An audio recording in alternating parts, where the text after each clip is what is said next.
Salve, salve, concurseiro e concurseira. Pessoal, vem comigo, professor Antônio Pequeno. Vou trabalhar com vocês em cima da Lei 11.340 de 2006. Que lei é essa? É a lei conhecida como a Lei Maria da Penha.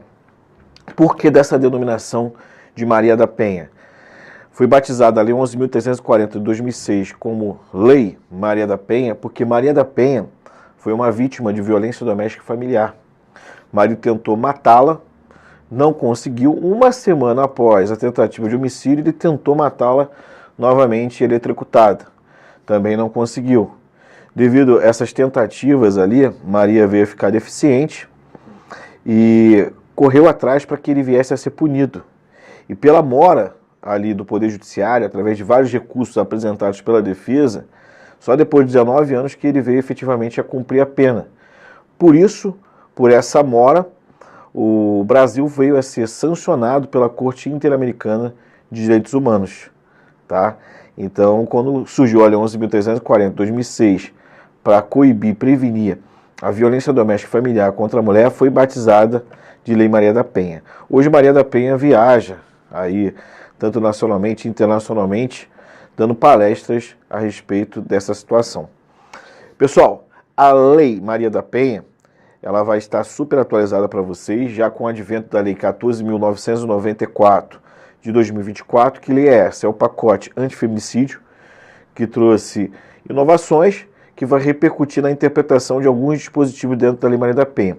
Inclusive o pacote antifeminicídio alterou a pena do crime previsto no artigo 24A da Lei Maria da Penha, que é o crime de cumprimento de medida protetiva de urgência, que a pena hoje é reclusão de 2 anos a 5 anos. Antes do pacote antifeminicídio, a pena desse crime era uma pena de detenção de 3 meses a 2 anos. Então teve uma mudança significativa na pena envolvendo o crime de cumprimento de medida protetiva de urgência. E um outro detalhe importante, que eu vou trazer também de forma bem atualizada, uma decisão recente aí do Supremo Tribunal Federal no mandado de junção 7452. Eu vou voltar a falar a respeito desse mandado de junção, mas é interessante já ressaltar que a Lei Maria da Penha ela pode vir a ser aplicada para, por exemplo, casais homossexuais, bissexuais, travestis, intersexuais, mas no sentido de que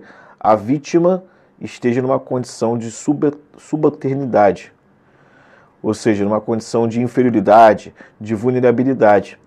E a decisão do STF, eu vou deixar bem claro, tratando-se ali de casais homossexuais, é só referente o quê? Medida protetiva. Porque surgiu esse pedido ali, efetivamente, de um caso concreto, em que o indivíduo, um casal de homossexual e o indivíduo estava sofrendo violência doméstica e familiar, então o pedido é baseado em cima do que? De medida protetiva de urgência. E o que o STF decidiu a respeito disso? Mais à frente, quando chegar lá na parte ali do sujeito ativo e sujeito passivo, eu venho especificar para vocês. Mas só para deixar bem ciente que está tudo atualizado, tá bom? Então, qual vai ser o objetivo aqui? Trabalhar em cima dos dispositivos e em cima dos dispositivos eu explicando para vocês de forma detalhada. Então, o primeiro ponto aqui a ser analisado é o artigo 1º da Lei Maria da Penha, que vai inaugurar o título 1, que traz as disposições preliminares. Veja bem, olha o que traz aqui o artigo 1º. Esta lei cria mecanismos para coibir e prevenir a violência doméstica e familiar contra a mulher, nos termos do parágrafo 8º do artigo 226 da Constituição Federal, da Convenção sobre a Eliminação de todas as formas de violência contra a mulher, também ali, da Convenção Interamericana para prevenir, punir e erradicar a violência contra a mulher e de outros tratados internacionais ratificados pela República Federativa do Brasil. Dispõe também sobre a criação dos juizados de violência doméstica e familiar contra a mulher e estabelece medidas de assistência e proteção às mulheres em situação de violência doméstica e familiar. Então, com base no artigo 1º, você consegue extrair o objetivo do porquê foi criada a Lei Maria da Penha, tá bom? Avançando aqui, fundamento constitucional, foi citado no próprio artigo 1º, então eu repito aqui para vocês que o fundamento constitucional para a criação da Lei Maria da Penha é o artigo 226, parágrafo 8º, conforme aqui abaixo, o Estado, assegurará a assistência à família na pessoa de cada um dos que a integram, criando um mecanismo para coibir a violência no âmbito de suas relações. Você pode observar que o artigo 226, parágrafo 8º da Constituição, ele traz em sentido amplo, que o Estado vai ter esse dever de assegurar a assistência à família na pessoa de cada um ali dos que a integram, não especificando o sexo ou a orientação sexual das pessoas. Mas, de qualquer forma, pegamos o artigo 226, parágrafo 8º da Constituição Federal como fundamento constitucional. Avançando aqui, ó, direitos e garantias fundamentais especificados dentro da Lei Maria da Penha, ali ressaltando a mulher. Então fala sobre direitos e garantias fundamentais da mulher. Esses direitos e garantias fundamentais, pessoal, já adiantando, eles são previstos constitucionalmente também. Mas é interessante aqui que na Lei Maria da Penha fez questão de ressaltar a figura da mulher. Então vamos lá. Ó, os artigos 2º e 3º reproduzem literalmente alguns direitos e garantias da mulher, consoante a seguir. Primeira leitura aqui do artigo 2º. Ó. Toda mulher, independentemente de classe, raça, etnia, orientação sexual, renda, cultura, nível educacional, idade e religião, goza dos direitos fundamentais inerentes à pessoa humana, sendo-lhes asseguradas oportunidades e facilidades para viver sem violência, preservar sua saúde física e mental e seu aperfeiçoamento moral, intelectual e social. Tá vendo? Toda mulher, independentemente da classe, raça, etnia, etc. Ou seja, vai ter aí asseguradas oportunidades e facilidades para viver sem justamente o quê? Ali, ó, para viver sem violência, sem ali violação à sua integridade física e mental. Isso justamente para ter o aperfeiçoamento moral, intelectual e social da mulher. Tá bom? Ah, mas a juíza, ela pode ser vítima de violência doméstica familiar? Pode. Não é pelo fato de ela exercer um cargo, ela ser ali considerada um membro do Poder Judiciário, que ela não vai ter o respaldo da lei. O que a lei foi bem clara foi o seguinte, independentemente da classe, raça, etnia, ali questão econômica, financeira da mulher, ela vai receber o respaldo, porque a Lei Maria da Penha, ela não foi criada para mulheres pobres, ela não foi criada para mulheres ricas, ela foi criada para qualquer tipo de mulher. Tá? Quando eu falo tipo de mulher, não me atendo ali à parte específica do sexo feminino. E hoje, buscando sempre o quê? As interpretações jurisprudenciais, ela é aplicada para pessoas do gênero feminino, independentemente ali da condição financeira dessas pessoas. Perfeito? Então agora, o próximo ponto aqui é o artigo 3º. Artigo 3º, serão asseguradas às mulheres as condições para o exercício efetivo do direito à vida, à segurança, à saúde, à alimentação, à educação, à cultura, à moradia, ao acesso à justiça, ao esporte, ao lazer, ao trabalho, à cidadania, à liberdade, à dignidade, ao respeito e à convivência familiar e comunitária. Aí o parágrafo 1º traz que o poder público desenvolverá políticas que visem garantir os direitos humanos das mulheres no âmbito das relações domésticas e familiares, no sentido de resguardá-las de toda forma de negligência, discriminação, exploração, violência, crueldade e opressão. Tá? Então, quem vai desenvolver essas políticas públicas, vamos ressaltar aqui, ó, é o poder público. Tá bom? Parágrafo 2º. Cabe à família, à sociedade e ao poder público, ó, criar as condições necessárias para o efetivo exercício dos direitos enunciados no caput. Ou seja, para os direitos enunciados no artigo 3º ali da Lei Maria da Penha. Então não se esqueça desse detalhe importantíssimo. Não é só incumbência ali do poder público. Conforme o parágrafo 2º, cabe também à família e à sociedade trazer as condições necessárias para o efetivo exercício dos direitos enunciados no artigo 3º. Avançando, pessoal, artigo 4º. Ó. Na interpretação desta lei, serão considerados os fins sociais a que ela se destina, e especialmente as condições peculiares das mulheres em situação de violência doméstica e familiar. Estou deixando bem claro aqui para você o seguinte, na interpretação da lei, você vai buscar o que? O fim social do porquê a Lei Maria da Penha foi criada. A Lei Maria da Penha ela foi criada para quê? Coibir e prevenir a violência doméstica familiar contra a mulher. Então essa foi aí a finalidade da criação da Lei Maria da Penha. Então você vai buscar sempre o que? Esse fim social. Então, por exemplo, vamos pegar como referência um dispositivo que foi acrescentado em 2018, depois teve uma alteração em 2021, que é o artigo 12C. O que traz o artigo 12C? Lá traz o seguinte: quando a mulher sofre risco atual ou iminente em sua vida, integridade física ou psicológica, pode ser determinado o afastamento do agressor do lar imediatamente. E quem pode determinar essa medida protetiva de urgência, conforme listado no artigo 12C, vai trazer lá a autoridade judicial, ou seja, o juiz. Depois, além da autoridade judicial, vai trazer também o delegado de polícia em município que não seja sede de comarca. E terceiro, pelo policial, em município que não seja sede de comarca e não tenha delegado disponível no momento da denúncia.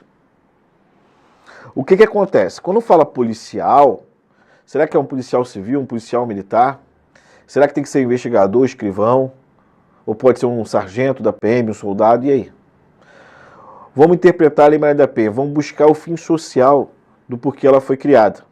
Ela foi criada para quê? Coibir e prevenir a mulher de violência doméstica familiar contra a mulher. Então, se tem um município que não seja sede de comarca e não tem um delegado no momento da denúncia, tem um policial militar, será que esse policial militar pode afastar o agressor do lar? Pode. Na minha concepção, sim. Porque pelo texto legal falou policial. Não falou policial militar, não falou policial civil. Porque a mulher não pode ficar desamparada. Pois se não tem delegado no momento da denúncia, possivelmente não vai ter uma delegacia de polícia civil. E a PM não poderia tomar esse tipo de atitude? Na minha concepção, sim. Buscando um fim social. Porque a Lei Maria da Penha foi criada, pegando como referência o artigo 4º, poderia, para mim, essa medida protetiva de urgência ser aplicada por um policial militar, por um policial civil na condição de investigador, escrivão ou oficial de polícia, dependendo do estado. No Rio de Janeiro, inspetor, oficial de cartório, investigador, agente de polícia no Paraná, entendeu? Então, policial civil, policial militar. Então, é um município que não seja sede de comarca, que não tem delegado disponível no momento da denúncia, para mim pode decretar essa medida protetiva de urgência ali, né, imediatamente, porque a mulher pode estar correndo risco de vida e ela pode ter a vida ceifada pelo agressor ou pela agressora, tá bom? Então, basicamente, pegando como referência aqui esse artigo 4º, interpretando dessa forma para que você tenha aí conhecimento adequado. Avançando, vem comigo aqui no artigo 5º, violência doméstica familiar contra a mulher.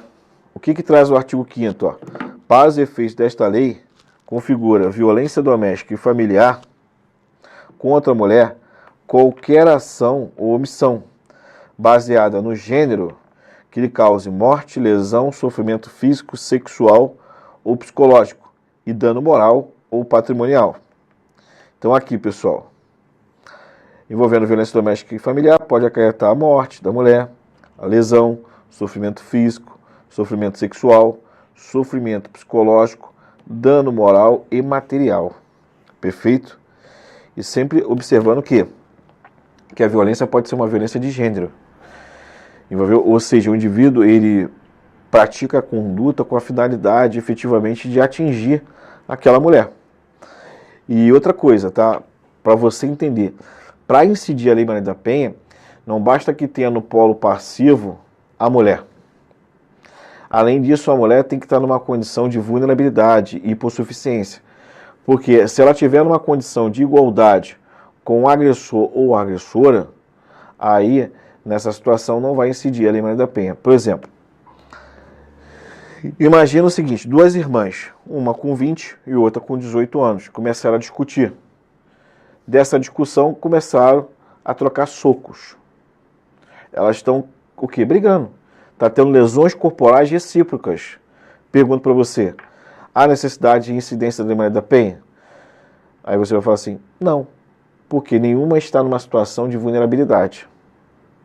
Estão no pé de igualdade ali. Porrada está comendo. Entendeu? É diferente.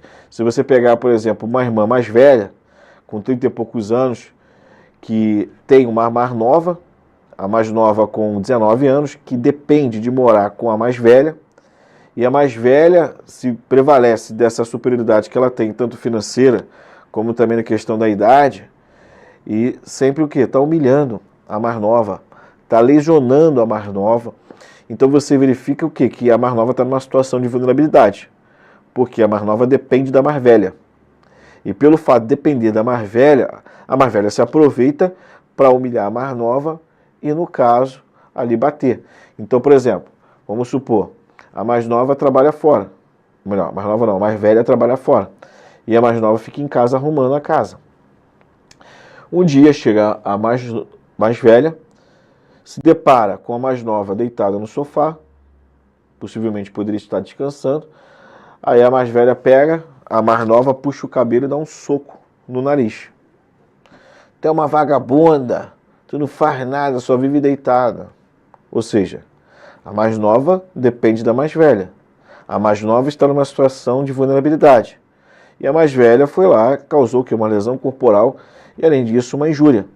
Então ela vai responder aí com base na conduta que praticou. No exemplo que eu citei, ela deu um soco, quebrou o nariz da irmã mais nova, vai responder por lesão corporal. Aí vai depender da intensidade, se vai ser grave, gravíssima, tá?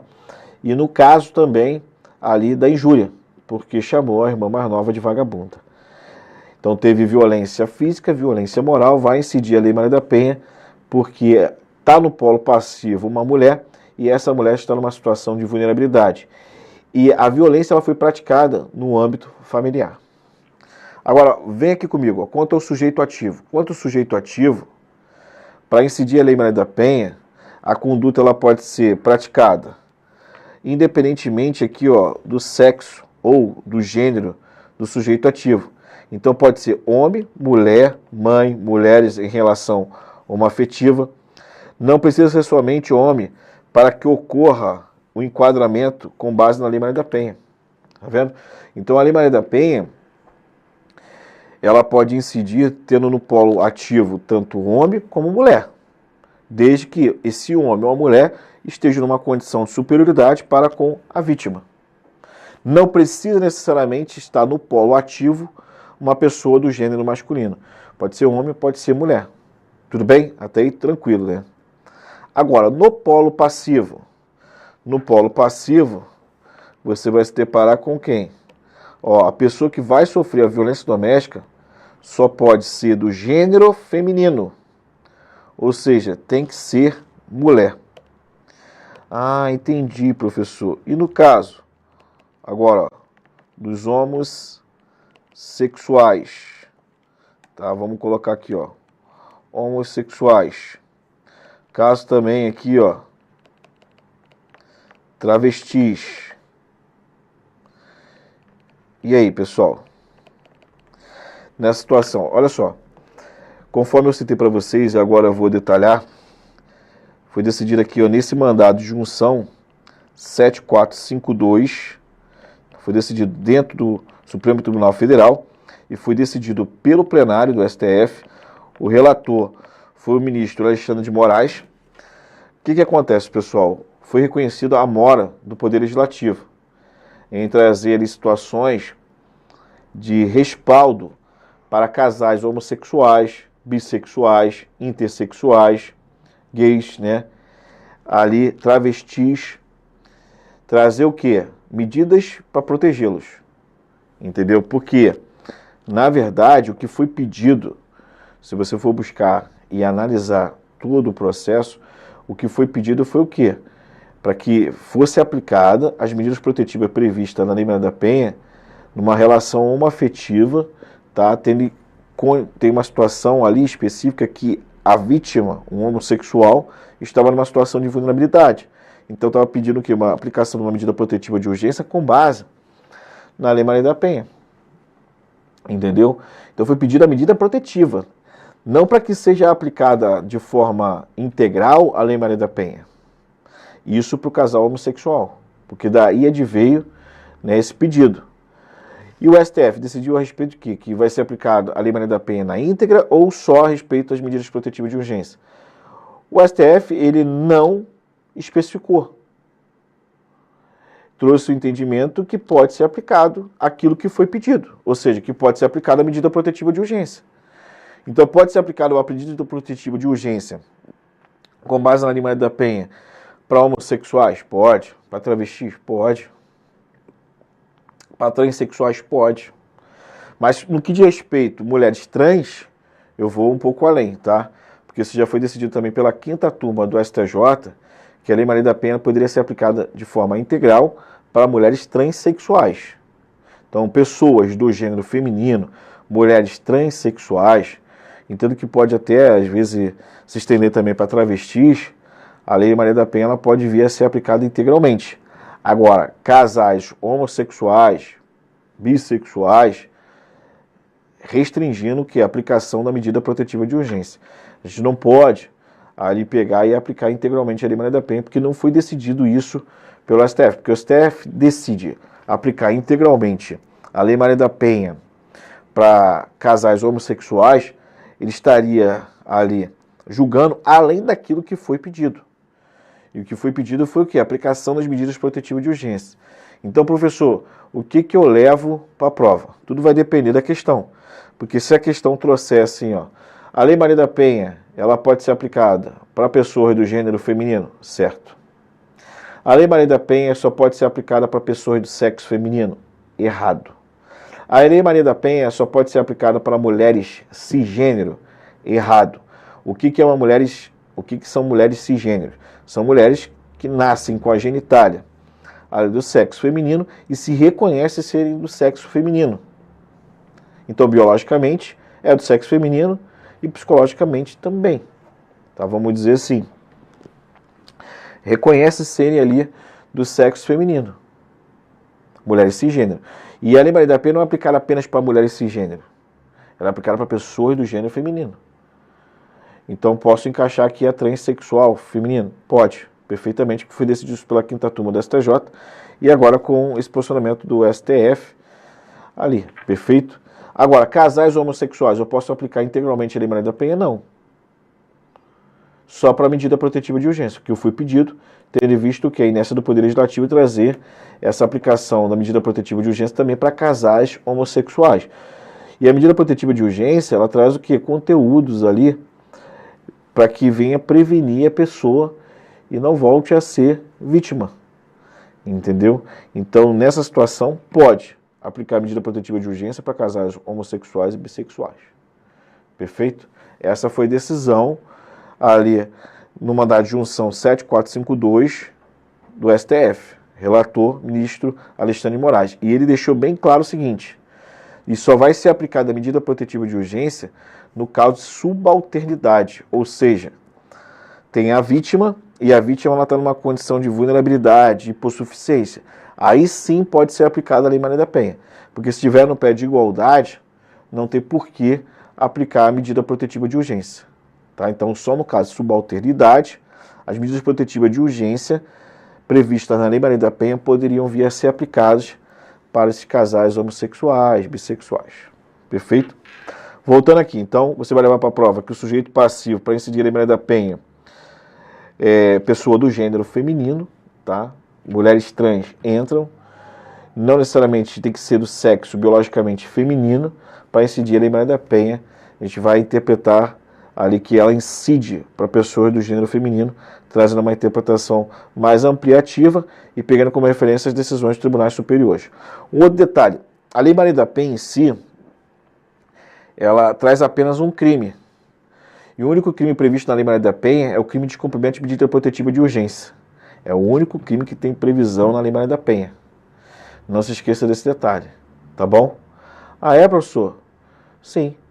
Na maioria dos casos, você vai ver que o enquadramento da conduta do agente ou no Código Penal ou legislação penal especial.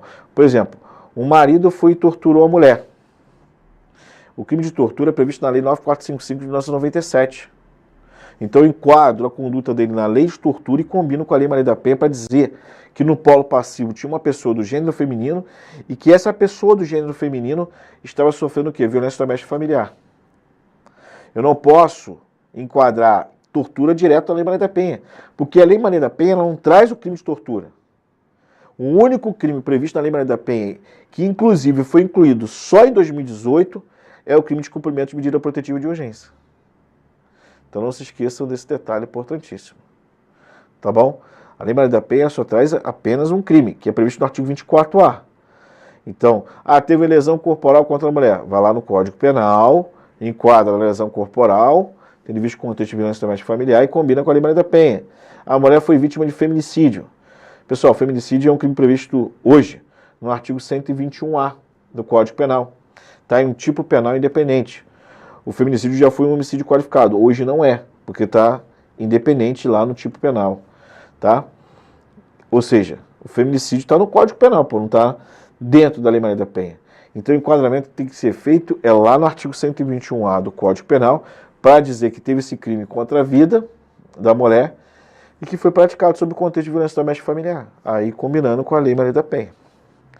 Tranquilo? Uma outra dica aqui importante, né? Eu falei que o sujeito ativo pode ser qualquer pessoa, independentemente do gênero. Já o sujeito passivo tem que ser pessoa do gênero feminino.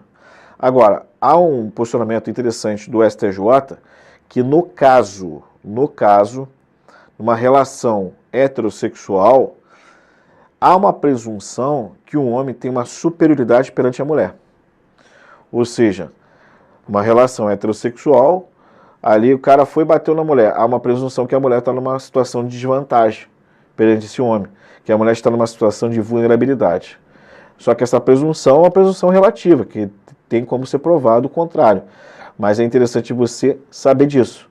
Então teve uma briga entre homem e mulher, há uma presunção que o homem é a parte mais superior ali fisicamente dessa situação e a mulher está numa situação de desvantagem, de vulnerabilidade. Não se esqueçam disso.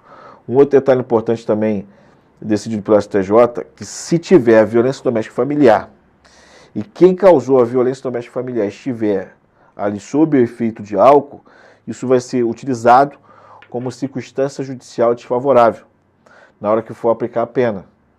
Ou seja, vai ter ali um acréscimo, né, um aumento na pena ali, tá, quando o juiz for fazer a dosimetria. Perfeito? Então, superada essa parte aqui do sujeito ativo e sujeito passivo, e eu vou explicar para vocês várias situações ainda. Além do polo passivo ter que ser uma pessoa do gênero feminino, não se esqueça que essa violência, ela tem que ocorrer, no âmbito da unidade doméstica. O que é compreendido no âmbito da unidade doméstica? Compreendido como espaço de convívio permanente de pessoas com ou sem vínculo familiar, inclusive as esporadicamente agregadas. Tá vendo? Ou seja, o âmbito da unidade doméstica compreende espaço de convívio permanente de pessoas com ou sem vínculo familiar, não precisa ter vínculo familiar, e abarca inclusive as esporadicamente agregadas. Eu cito sempre como exemplo, para ficar mais fácil para vocês, um caso que uma amiga pede para outra: posso ficar na tua casa temporariamente aí durante os meses?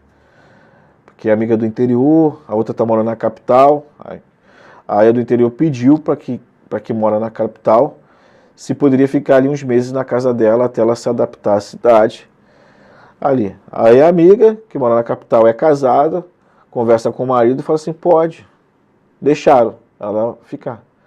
E essa amiga que está vindo do interior para morar na casa dessa amiga da capital, está numa situação de vulnerabilidade, né? Então, se o marido, por exemplo, queria humilhá-la, ou até a própria amiga queria humilhar ela, ou praticar um tipo de lesão ali, vai incidir a violência doméstica. Por quê? Apesar de não terem um vínculo familiar, e nem pode pegar na relação íntima de afeto, ou no âmbito da unidade doméstica. Tá bom? No âmbito familiar, no âmbito da família, compreendido como uma comunidade formada por indivíduos que se consideram aparentados, unidos por laços naturais, por afinidade e por vontade expressa. Interessante aqui, por vontade expressa, já caiu em concurso um indivíduo que reconhecia uma mulher como se fosse tia dele, só que não tinha nenhum vínculo sanguíneo. Não tinha vínculo. Ele reconhecia aquela senhora como se fosse a tia dele. Chamava ela de tia. E um dia ele foi e bateu na própria tia que ele reconhecia. Ele não tinha um vínculo ali sanguíneo, dentro da estrutura de relação de parentesco do Código Civil não se enquadrava, porém, por vontade expressa, ele reconhecia ela como tia e causou uma violência nela. Incide a Lei Maria da Penha? Incide. porque por vontade expressa, ele considerava parente dessa pessoa.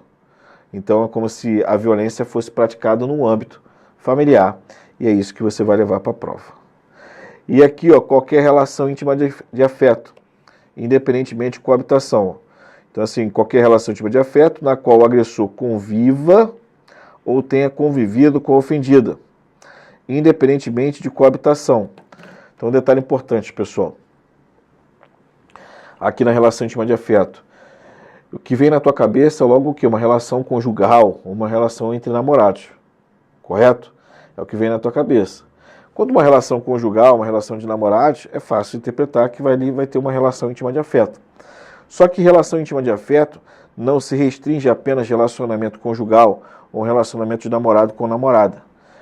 Vai também abarcar ali uma relação de amizade. Porque amigo com amiga tem uma relação íntima de afeto. Uma relação de amizade aqui. Então o amigo bateu na amiga. Incide a Lei Maria da Penha? Incide. O namorado bateu na namorada. Incide a Lei Maria da Penha? Incide. O ex-namorado bateu na ex-namorada. Incide a Lei Maria da Penha? Bateu por quê? Tem que saber, né? A justificativa. A justificativa foi porque ela separou dele e ela começou a se relacionar com um novo cara.